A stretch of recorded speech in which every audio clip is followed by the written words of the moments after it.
Angie, last season you described that you've been diagnosed with ADHD. How have things unfolded since then? Do you know what's been one of the biggest revelations of my life? And I only even looked into it because we were looking in mental health through this show, and I saw the ADHD checklist and I thought, I ticked far too many of those boxes. I need to investigate.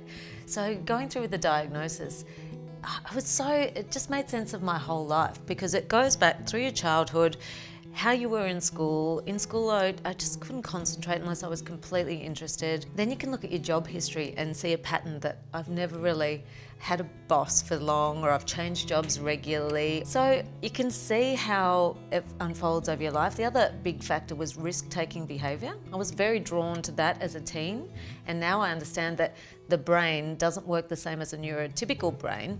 We need that extra dopamine hit. Am I right in saying that? You're the expert here.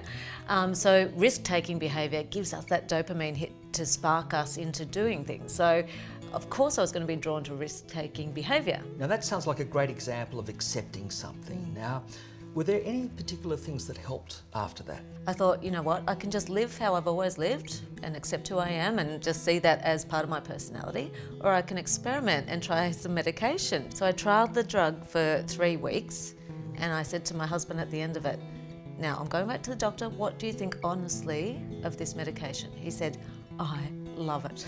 Right, that's pretty telling. And that's the person that knows me best. Yeah. So for me, even from the day I took it, I could tell my brain had switched on like it had never switched on before. Right. And I've heard people say it can be like wearing glasses for the first time when you haven't worn them before. Helps switch your frontal lobes on. Yep. Yeah. So now I feel like life is so much easier, and it's such a revelation.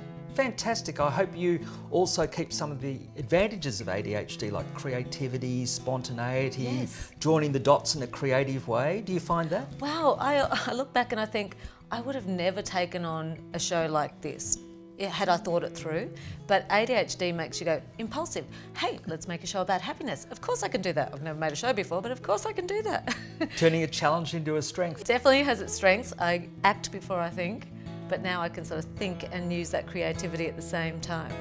Great example, Angie.